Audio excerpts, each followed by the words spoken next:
One of the big risks about Star Wars: The Rise of Skywalker by Disney and Lucasfilm is how there are going to be a lot of twists and turns, as well as surprises in this film that are going to carry saga-wide implications throughout the entire Skywalker saga by director J.J. Abrams. This is Mike Zero.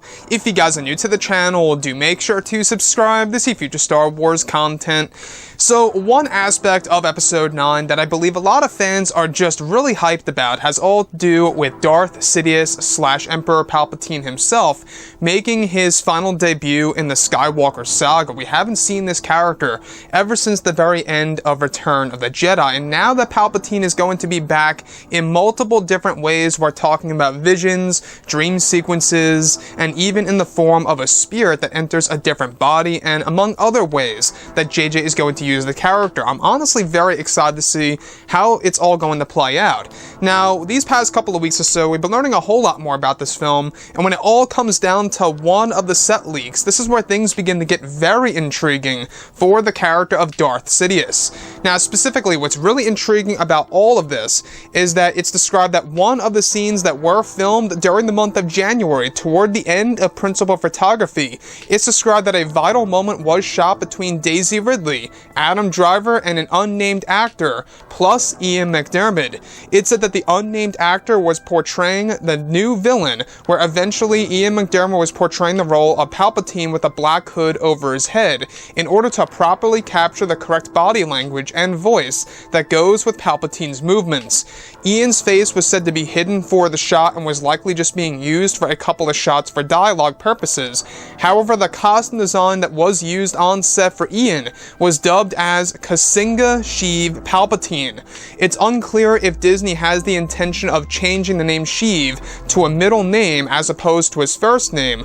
Hardcore fans may recall that the name Kasinga is the name of Palpatine's father in Star Wars Legends, and it's likely that Palpatine took on the name of his father for The Rise of Skywalker, or Disney and Lucasfilm are using that name in a way in order to give Palpatine a new identity.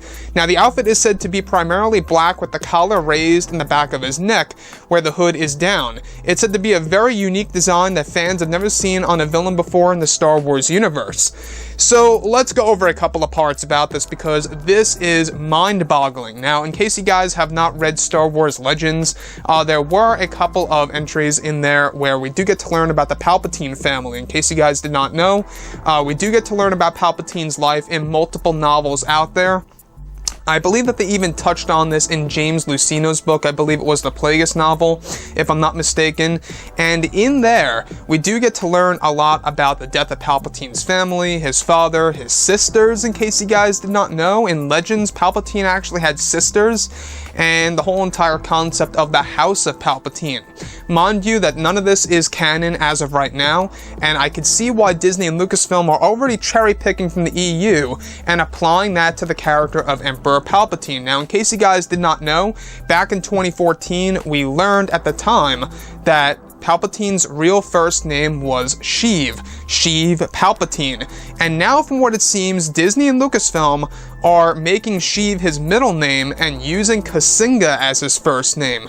Now, unless this is just a way to dub his new outfit in the film, that could be another possibility, but this without a doubt is a major indicator of Palpatine's new identity in Episode 9 being used in order to retell the character in a specific fashion.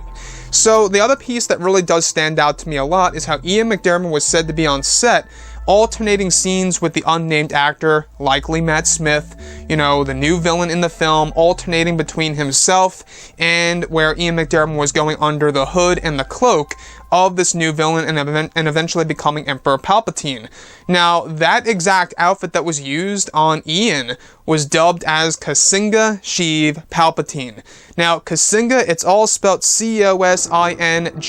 If you guys ever want to learn more about Palpatine's father, you can actually go ahead on the internet and learn all about him. It's a very interesting part of Palpatine's life in Legends that, well, it seems like Disney and Lucasfilm are cherry-picking that idea and those ideas and throwing it into the canon universe. So, the one piece that I do want to go over is the moment in which we have Palpatine going up against Kylo Ren and Rey. This whole entire sequence is said to involve Daisy Ridley and Adam Driver. Everything was shot during the month of January over at Cardington, and that's exactly where and when Ian McDiarmid used that new outfit that was called Kasinga Sheev Palpatine. Now, without a doubt, this is very interesting because in Legends, Kasinga was Palpatine's father. This would indicate that Palpatine is naming himself now after his own father.